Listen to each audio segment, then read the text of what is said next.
इस वक्त पूरे देश में बॉयकॉट तुर्की का अभियान चलाया जा रहा है। बॉयकॉट तुर्की के तहत जो है लोग इंपोर्ट और एक्सपोर्ट दोनों पर ही रोक लगाने की मांग कर रहे हैं। और इन सब के बीच उपराष्ट्रपति जगदीप धनखड़ ने भी एक बड़ा बयान दे दिया है और उन्होंने देशवासियों से भी अपील कर दी है और ये कहा है कि सोच समझ कर ही किसी देश से व्यापार या पर्यटन करे। तो उनका ये बयान साफ तौर पर बॉयकॉट तुर्की जैसे अभियानों का समर्थन करना बताया जा रहा है। साथ ही साथ ये भी कहा जा रहा है कि उपराष्ट्रपति ने अपने बयान से चीन को भी आईना दिखा दिया। इस दौरान उन्होंने एक शब्द का जो है इस्तेमाल किया जिसके बाद सोशल मीडिया पर इसकी खूब चर्चा हो रही है और ये भी कहा जा रहा है कि अभी तक के बेस्ट उपराष्ट्रपति हैं जगदीप धनखड़, जो कि खुलकर हर मुद्दे पर बात करते हैं। तो क्या कुछ कह रहे हैं उपराष्ट्रपति, विस्तार से जान लेते हैं। तो उपराष्ट्रपति जगदीप धनखड़ ने कहा कि भारतीय लोग ऐसे देशों की अर्थव्यवस्था को मदद नहीं दे सकते जो भारत के हितों के खिलाफ काम कर रहे हैं। इसका मतलब है कि हमें ऐसे देशों से सामान खरीदना यानी आयात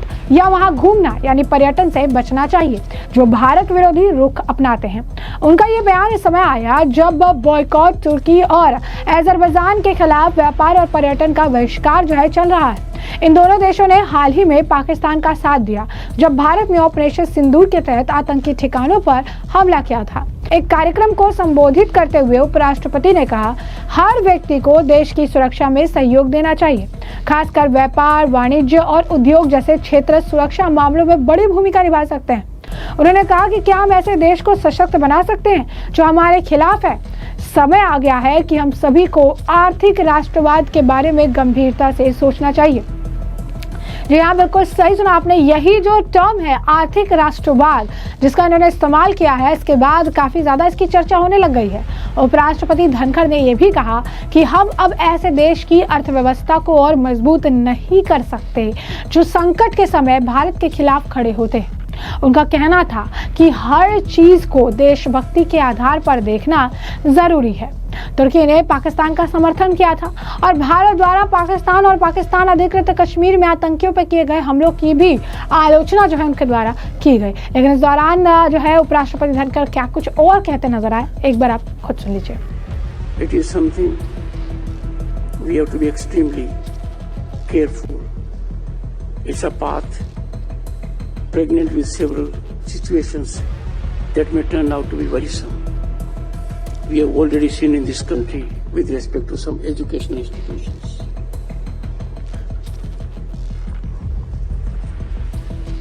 I think I have taken time, but I'll focus on one aspect. Every individual is empowered to help the nation in security. And trade, business, commerce and industry in particular can play a pivotal role in security issues. Can we afford to empower countries that are inimical to our interests? Time has come when each one of us must deeply think about economic nationalism. We no longer can afford by travel or import. Economy of those countries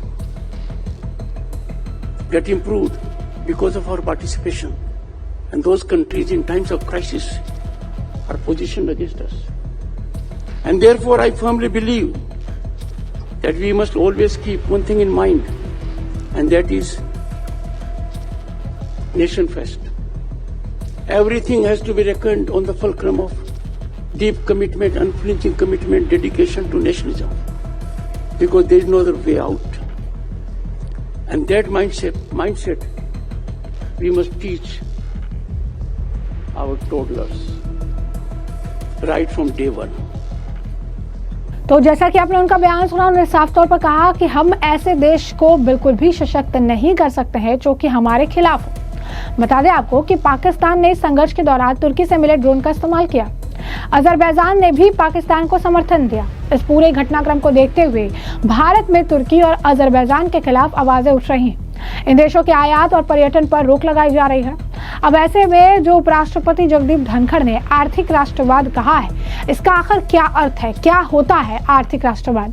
तो आर्थिक राष्ट्रवाद का मतलब है कि हम उन उत्पादनों और सेवाओं को अपनाएं जो देश में बनी हो और ऐसे देशों को आर्थिक लाभ ना दे जो हमारे देश के खिलाफ काम करते हैं। उपराष्ट्रपति धनखड़ का ये बयान ऐसे समय आया जब देश में लोगों के बीच ये भावना बढ़ रही है कि विदेशी नीति और व्यापार में राष्ट्रहित सबसे ऊपर होना चाहिए। उपराष्ट्रपति ने यह भी कहा कि ऑपरेशन सिंदूर के जरिए भारत ने आतंकवाद विरोधी अभियान के लिए नया मानक तय कर दिया। अब देश में आतंकी हमले को युद्ध के तौर पर लिया जाएगा। भारतीय सेना ने पहली बार पाकिस्तान के बहावलपुर स्थित जैश ए मोहम्मद और लश्कर के मुख्यालय पर हमला किया। भारतीय सेना ने आतंकियों के खिलाफ ऐसा ही ऑपरेशन चलाया जैसा अमेरिका ने उसामा बिन लादेन को पकड़ने के लिए चलाया था। भारत ने दुनिया को बताकर पाकिस्तान में मौजूद आतंकी ठिकानों को तबाह करने का काम किया। उपराष्ट्रपति ने कहा कि भारत की सभ्यता अनूठी है। दुनिया में किसी भी देश की सभ्यता 5000 साल पुरानी नहीं है। ऐसे में हमें राष्ट्र विरोधी नैरेटिव्स के खिलाफ कदम उठाना चाहिए। भारत में विदेशी यूनिवर्सिटी का कैंपस खोलने की इजाजत काफी सोच समझ कर देने की जरूरत है। भारत शिक्षा के व्यापारीकरण को मंजूरी नहीं कर सकता। शिक्षा और स्वास्थ्य पैसा कमाने के लिए नहीं बल्कि सभ्यता से जुड़े विषय हैं। शिक्षा और स्वास्थ्य समाज की बेहतरी के लिए है। उन्होंने निजी क्षेत्र में भी रिसर्च में योगदान देने की अपील की। देश के शिक्षण संस्थानों को भारतीय कॉर्पोरेट से फंड मिलना चाहिए। रिसर्च के लिए CSR फंड का प्रयोग होना चाहिए। तकनीक के लिए भारत दूसरे देश पर निर्भर नहीं रह सकता। क्या कुछ और कहना है उपराष्ट्रपति जगदीप धनखड़ जी का, एक बार और खुद सुन लीजिए। To young boys and girls, your placement is fine. I'm told it's about 85%. Excellent, amazing. But let me address in general the youth of the country. The youth of the country at the moment is in silos. It thinks only of government jobs, not beyond. Whereas the opportunity basket is ever increasing. It is fattening, of a nature where medical doctors don't take offense at it. Navneet ji, have you noticed it? Even doctors don't take notice of it. The opportunity basket for our young minds is fattening, fattening and fattening. Because all that is good cholesterol. And what we have is space exploration, digital governance, disruptive technologies. These are issues in which India is dominating. We are in the front league of nations.